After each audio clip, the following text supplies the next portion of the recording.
I really wanted to make this one very quick to take advantage of this backdrop that we had of this forest that had burnt. So there was really an immediacy and a great momentum to the production of the movie, which I actually found really artistically liberating because you didn't have time to do anything other than make choices. And we had the freedom of very little money so that there was no one bothering us to develop it. There was just the idea of me and Emil and Paul doing a movie together. We got the money to say, do whatever you want. So we did whatever we wanted, and we shot it really quickly, and we had a lot of fun doing it. And it was not intended necessarily like this, but the process and timing of it was quite a cleanse from some of the more political conversations you have to have when you're spending millions and millions of dollars. Here it was just great freedom and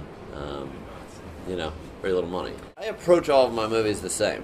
I don't care if it's a huge budgeted comedy or a micro budgeted dramatic film or whatever it is. Actually I was just with Emil, we've been outlining a horror film we want to do together, and I think I would implement a lot of the same tools and relationships with actors and things like that.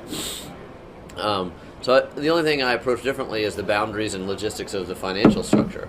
But even if I'm doing a movie like Pineapple Express, which costs almost $30 million, well, it costs $25 million. But we're trying to make a movie that looks like it costs $50 million, so we're putting in car chases and everything, so that in action sequences and explosions, so by the time we've taken a comedy budget, and I'm trying to make an action movie out of it, it's a lot of work to try to make it look like it costs twice as much, and we can do all the stuff, and you call in all the favors, and so by the end of the day, I'm making a very low-budget action movie.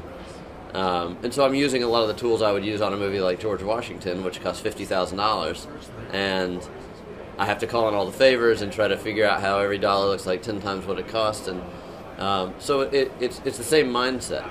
Even with a movie like Your Highness that I made, it was a $50 million studio comedy, and we're trying to make it look like a $100 million movie. So I never go into a movie with comfort and ease, and that's not true. The Sitter was very comfortable. The Sitter was a movie I made that was a very comfortable budget, and it was a very manageable. Everything made sense.